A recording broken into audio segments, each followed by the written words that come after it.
Good morning, everybody. April 30th, the last day of April for 2019, and welcome to each and every one of you.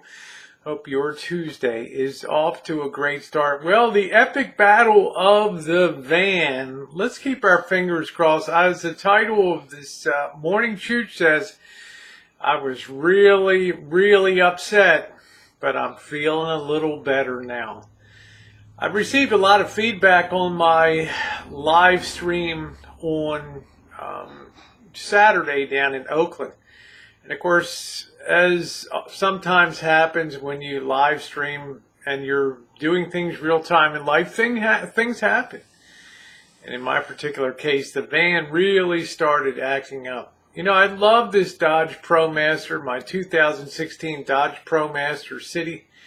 It's so great on gas mileage. It's got a lot of power for a little four-banger 2.6 liter. It's really done great for me. I've driven it across the country back 7,636 miles in 17 days.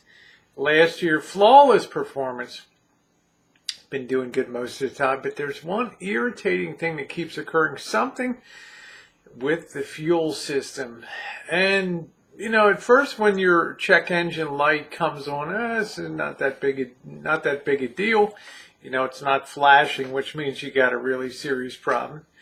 You deal with it, but then you get fuel in your gas tank, and mysteriously when you're done fueling up, and 1 or 2 days later, the check engine light disappears. Okay, wow. What a gift, right?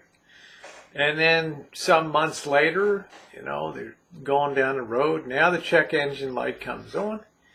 Now the red indicator for the transmission temperature comes on. And worse than that, the engine starts to decouple from the transmission. You ain't going anywhere. The rig is in a self-preservation mode. And this happened when Missy Jenn and I were on our way to Reno. And we stopped to have lunch and meet Joey D. I was kind of beside myself looking around for who might be able to assess and repair the rig. Remember, we're 50 miles from home at that time. Luckily, I went out. I re-put the gas cap on again. I noticed something on the gas cap writing said, failure to tighten may result in service engine light coming. Well, what they don't tell you is that may also result in your transmission temperature warning light coming on, and gradually decoupling your transmission from the engine for self-preservation. It's a little complicated. Okay, but I sort of got the idea what was going on. Every time the check engine light would come on, and then the little red transmission gear with the temperature indicator, and it would come on, I'd get out, remove the gas cap, put it on again, and tighten it. I did that for a while. Then I ended up replacing the gas cap, and I had 6 months of no problem at all. Well, lo and behold, on Saturday, after maybe one time coming up last week, man, we hit it big time. Every block I went to, the check engine light stayed on, but after about a block or so, the transmission temperature warning red light would come on, and the transmission would start to disconnect. It wasn't no joke. Wasn't BSing around. It's not fooling around. Oakland, California on International Boulevard and thereabouts, as you've seen, is no place to be mucking around and playing games. Okay? And I've shared a screenshot of the picture I took of the dashboard with the check engine light on. It's a real deal that's coming in. Well, I managed to get it home. Once I got it up to highway speed, I just kissed it off, put it on. Gas cap, tightened it down, and went hell for leather. Of course, I turned off to San Francisco by accident. Had a little detour down Treasure Island, about halfway across the bay towards San Francisco proper. Turned around and got back. But it was kind of harrowing. You know, my mind was, you know, I have to have a comfort level when I drive, right?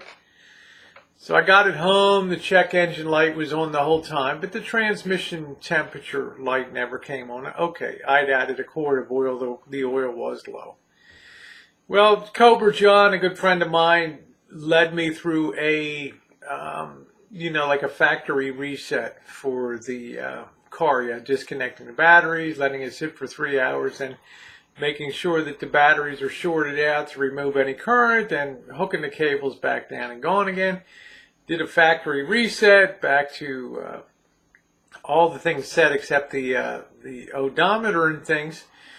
And I took it today. When I restarted, there were no engine light. There was no check engine light on. There wasn't any transmission warning indicator. So I did go down, and I did get the oil changed today. And you know, I got a van that uses 0-20 weight motor oil, which is like almost water. Okay, very expensive. It's like $107 what they recommend for that oil, but it is what it is. You know, it's evidently an expensive oil. I couldn't see it on the shelf.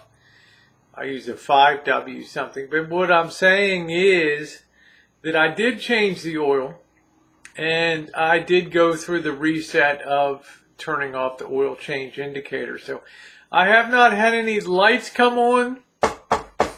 Knock on wood. I did stop at the Dodge dealer and order a new gas cap just in case. I do not want to be in a situation with a lousy seal on the existing one and then having to figure out where I can get a cap, because my van is too new, according to O'Reilly Auto Parts, for them to stock a replacement cap. And of course my Dodge dealer, well, we don't get much call out for that. I love the van, but sometimes I sure don't like the bullshit. Thanks for watching today, guys. The update on Little Rascal 2, my van. I'm going to be depending on this for the rest of the year. It's got to be good. I love it. I hate it. It is what it is. Keep your fingers crossed, everybody. Thanks for being along.